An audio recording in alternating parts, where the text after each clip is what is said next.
Hey, what's going on everybody? Welcome back to the channel. Justin here. Thank you so much for clicking on this video. Whether you're a regular viewer or you're somebody who just happened to click on this video or you're a new subscriber, thank you so much to everybody who clicks on these videos and watches me talk about movies, toys, collectibles, all the nerdy stuff that I talk about on this channel. Thank you so much. So I just really appreciate that. There's a lot of stuff to watch on YouTube. There's so many people doing what I do. So the fact that you come by and watch my videos, it means a lot. I really appreciate it. Don't be afraid to leave a comment, guys. If you've been watching the videos and you've never said hello, drop a comment below. I respond to every comment on all my social medias. So drop by and say hello. If you've been watching the videos for a while, say what's up. I love talking to you guys. So before we jump into the... Oh, I got something in my eye. Before we jump into my what I've been watching video, I do these videos every single month, and this is actually the third time that I'm recording this particular what I've been watching video. The first time I was like, the vibes were off or something. It was like weird. It wasn't very good. The energy wasn't there for one reason or another. So then I re-recorded it and it was pretty good. I did that a couple days ago and then I went to edit it today and I realized I had deleted the footage. So you ever do that? You guys ever go on like a deleting rampage where you're just delete, empty the trash? And I thought I double checked everything, like, okay, I've used all this video's done, I don't need this clip, and then it was just, I fucked up. Very frustrating, but I'm feeling pretty good today. The energy is back. My mojo is back for today's what I've been watching. Just like Jeff Goldblum says in Jurassic Park, life finds a way.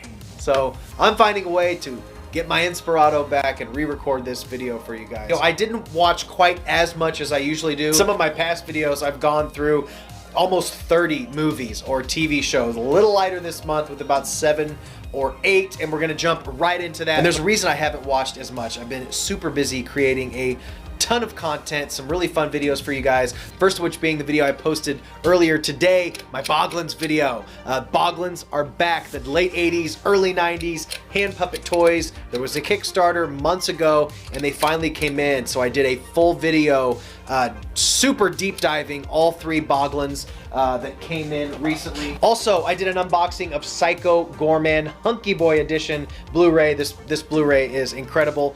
Check out that unboxing if you're interested in that. I also did a review for Psycho Gorman. Think of Psycho Gorman as a mashup of like Power Rangers and Toxic Avenger. Like if Troma did a Power Rangers movie, you'd have Psycho Gorman. It's super fun. Also, for Robert Eggers fans, if you're a fan of The Witch and The Lighthouse, I did a super in-depth look at Robert Eggers' next movie, The Northman. This epic, super epic Viking revenge flick. So if you're into Robert Eggers, The Witch, The Lighthouse, there's not another video like that on YouTube. I promise you, I searched, I did a lot of research. Everything you need to know about Robert Eggers' next film is in that video. Also, you 90s fans, remember the movie Coneheads? Well, if you don't, I won't be mad at you. 1993 SNL movie Coneheads, about the aliens with the super tall heads that come to live on Earth and seemingly go unnoticed for some reason. They made figures for those movies. So I got a set of these figures unopened for 28 years. I went ahead and cracked them open. This set of 6 Coneheads figures. I also did in that video kind of recap the movie and did a little mini review on Coneheads. Also for Easter, I reviewed the movie Poultrygeist, Night of the Chicken Dead. If a movie called Poultrygeist, Night of the Chicken Dead intrigues you at all, check that video out. I did a review for that.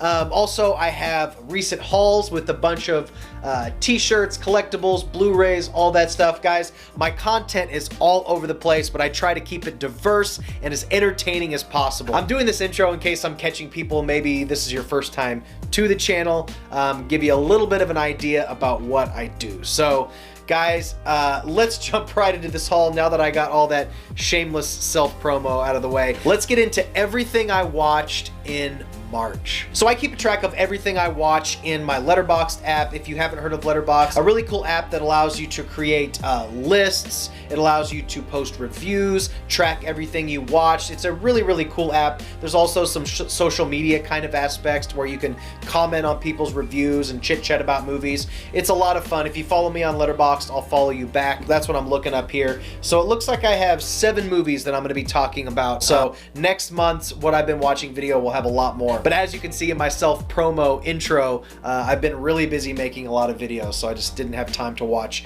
as much as I would have liked. But let's get into what I did watch, because there's some pretty good stuff in here. With the exception of the first movie that I'm going to talk about, which wasn't bad, it just is really kind of blah as far as found footage movies go. I had a little bit higher expectations for The Bay, directed by Barry Levinson. This is a 2012 movie. I gave it 2.5 stars out of 5, so kind of right down the middle. It's about an infected water source in this town that kind of turns people into these, it gives them this like flesh-eating virus.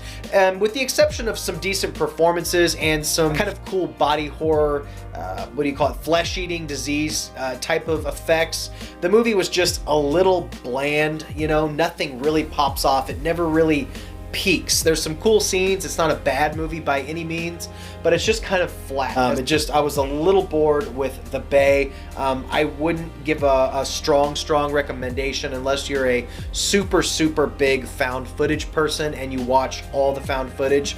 I do like found footage. It's not my favorite genre. When it's done well, it can be incredible, but this one just didn't quite do it for me. Next up, 12-Hour Shift. Now, this was written and directed by Brea Grant. She's a really talented actress who actually acted in the movie After Midnight, which I reviewed last month. A great movie. I'll leave that review down below. She was the romantic lead of that movie. She's also a writer and director. Really talented girl. She wrote this movie called 12-Hour Shift, about a overnight shift at a hospital, and there's a group of people who are involved in the illegal organ trade. Basically, they're just offing patients in the overnight shift at a hospital, throwing their organs in a cooler and giving them to a shady motherfucker that pulls up to the back of the hospital and takes the organs and sells them. And it really gets kind of a little zany and a little some fun antics happen. It stars Angela Bettis of May. She works with Lucky McKee a lot. She's great in this. It's a super fun, quirky movie. I definitely recommend 12-Hour Shift. Brea Grant is a really talented writer-director. She's doing some cool stuff. It's got some decent gore sequences, some fun, kind of over-the-top acting. The whole movie is a little implausible, but it's kind of meant to be a little surreal and cartoonish at times, with just the nature of the story, the characters, and the way it's shot. It's meant to be slightly tongue-in-cheek, but there is some fairly brutal moments in it. David Arquette is in it. He plays a little part in that movie, and that was also from 2020. Also from 2020, The Stylist. This is one of my favorite movies in recent memory. I absolutely love The Stylist. And speaking of Brea Grant, who wrote 12-Hour Shift, she also stars in The Stylist. This gal has been super busy. I posted a full review of The Stylist, so I'm not going to go on a whole lot about it, but I highly recommend The Stylist. It's about a kind of a lonely stylist who has a little bit of a thirst for blood and some jealousy issues of her clients, and she takes to murdering some folks. But it's much more than that. It's got really good characters, great acting, good atmosphere, and it was written and directed and produced right here in Kansas City. I live in Kansas City, so it was really cool to see my skyline and my landmarks in the movie. I highly recommend The Stylist. Like I said, I'll link my review for The Stylist down below so you can check that out. Next up, 1987's The Gate. I absolutely love 1987's The Gate, starring Stephen Dorff, about the portal that's opened in this kid's backyard, a portal to hell, and these little goofy demon stop motion creatures pop out of the earth and terrorize this poor family, with some other like creepy, surrealistic, kind of demonic aspects to it. It's a lot of fun. I've seen this movie many times before, and this was a rewatch in preparation for an episode of a podcast that I was on. It was pretty exciting to be talking about this movie with my buddy Sledgehammer Horror. He was nice enough to have me on as a guest on his show, My First Horror Movie. So I'll link that below. It's going to be a book underneath this video, but I've been really busy. So head over to my buddy Sledgehammer Horror's channel, check out my episode. He also interviewed Lou Taylor Pucci. He's interviewed actors from Willy's Wonderland. He recently interviewed some folks involved with the movie Dreamcatcher. Really cool guy, super nice guy, but it was fun to talk about The Gate. So if you want to watch me talk in depth about The Gate, I'll link that video down below. It's a great kind of intro to horror movie, a gateway horror movie. This is a movie you could show younger kids and it's not going to terrify them too much, just kind of push them through the door or the gate of the horror genre, and this is a good starter film for that type of movie. Next up, a movie that I absolutely loved. Oh my god, this movie just Oh, hit me in the heart so hard. Kid 90. Soleil Moon Frye played Punky Brewster on the popular late 80s, early 90s show Punky Brewster. She was more than just that show. It just revolves around her life as a kid, her maturing in the public eye. I'm making a joke, but they really talked about her developing as a woman. Was a really difficult thing. It altered the course of her whole career. But the main thing to take away from this movie is she documented literally every piece of her life. She always, like 24 hours a day, had a video camera on her. She recorded her voicemails. She kept all of her voicemails from the 90s, and she was in the middle of this group of Hollywood youth that was just insane. When you see all the people that are in this movie, Leonardo DiCaprio, Corey Feldman, Jonathan Brandis, just every popular kid that you watched growing up, if you grew up in the late 80s, early 90s. I mean, it's just a who's who of 80s child stars at the time, and you just get you're just right in the middle of it as she talks about the struggles that all of her friends had, the people that passed away from suicide and drug addiction. It's it's a must watch for 90s fans.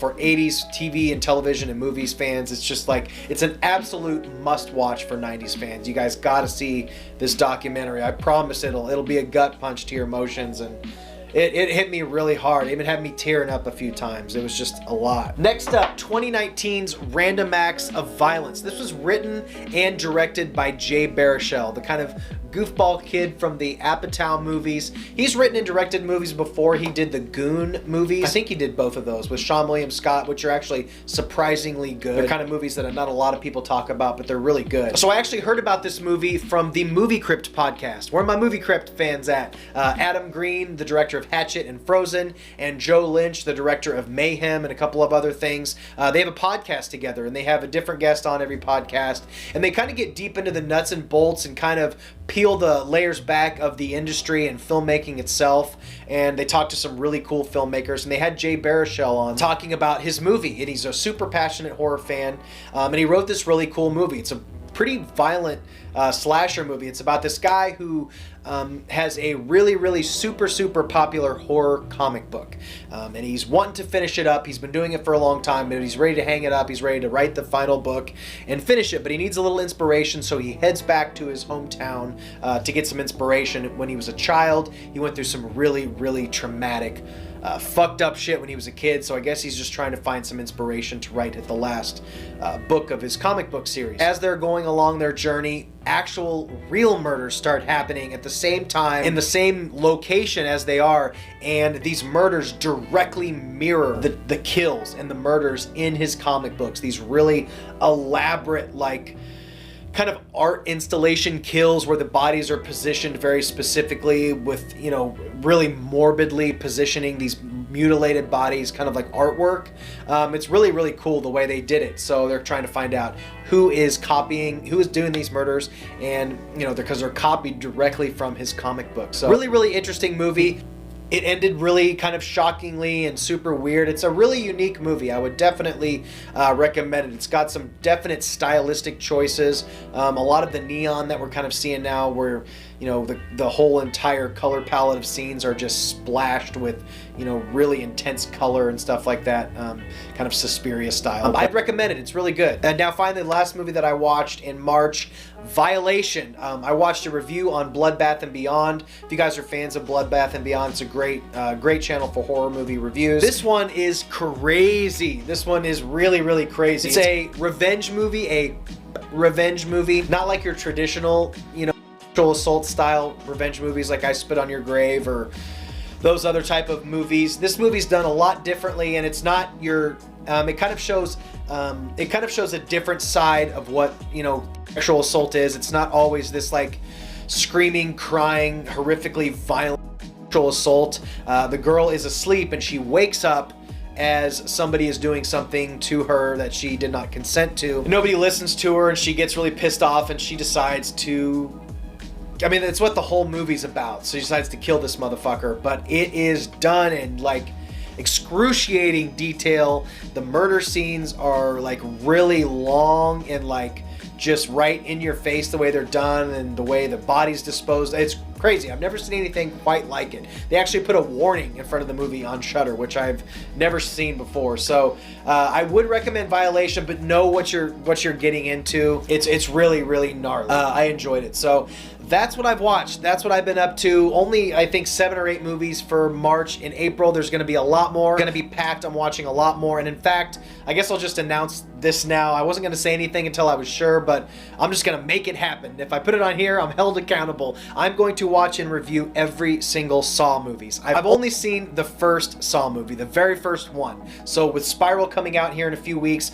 I am just going to blow through, watch all these movies, and do in-depth reviews on each one. This will be the first time I'm reviewing an entire movie series, so I'm really excited about it. I love me some gore, and I've been wanting to lately kind of revisit the 2000s horror, which is kind of an era of horror that I least rewatch. It's my least watched decade in horror for some reason or another. I just grew up on the 80s horror and the 90s when I was really coming up watching horror, and the 2000s, a lot of it just didn't resonate with me at the time, but now, like 10-15 years removed from a lot of these movies, I'm really interested to check out a lot of these 2000s horror movies. So guys, I'm sorry this video is so long. If you made it this far, if you even made it to the end of this video, thank you so much for watching. Every single person who watches my videos and throws likes on them and comments down below. There's several of you that I talk to on a regular basis in the comments and on Instagram.